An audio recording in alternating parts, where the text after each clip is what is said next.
dengan perkembangan zaman yang sekarang ini yang begitu cepatnya, ilmu pengetahuan luar biasa berkembang, begitu juga budaya, bagaimana Islam menyikapinya.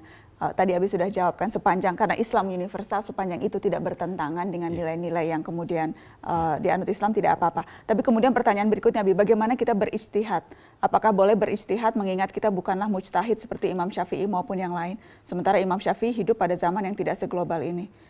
Tentunya bila kita hanya berpatokan pada imam terdahulu, kita akan ketinggalan oleh zaman. Bagus sekali. Menjawab kita boleh berijtihad atau tidak.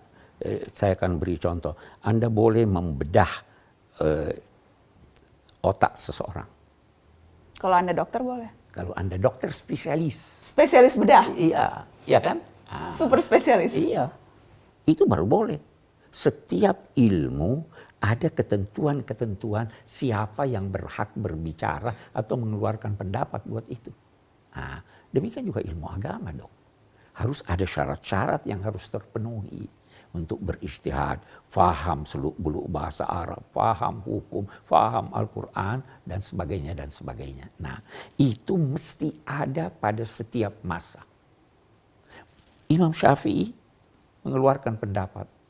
Ketika beliau berada di Irak, ada pendapatnya. Beliau pindah ke Mesir, berbeda pendapatnya dengan waktu di Irak. Kenapa? Masyarakatnya beda.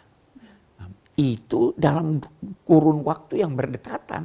Hanya beda lokasi. Hanya beda lokasi. Beda budaya. Ya, mungkin budayanya juga mirip-mirip. Ya toh? Tapi itu pun berbeda. Itu pun bisa berbeda. Di Al-Quran ada yang dinamai nasakh, pembatalan hukum. Karena antara lain perkembangan masyarakat. Nah, jadi kita sekarang perlu ada mujtahid. Karena itu sulit, tidak semua orang bisa, maka dikatakanlah ijtihad itu secara kolektif.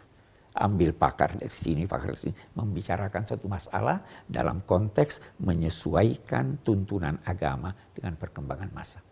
Bukan semua orang. Sekarang gampang sekali orang membuka buku lama, terus dia katakan, oh ini hukumnya begini. Padahal itu hukum berlaku masa lalu, sekarang udah beda. Ada syarat-syarat khusus sangat tertentu yang kemudian memungkinkan orang untuk bisa mengeluarkan pendapat keagamaan. Pendapat dalam hal apa saja. Anda mau bicara tentang statistik, Anda nggak ngerti statistik bagaimana toh? Mau berbicara tentang sosiologi, Anda nggak ngerti. Mau berbicara tentang astronomi, harus ada. Bicara agama juga begitu.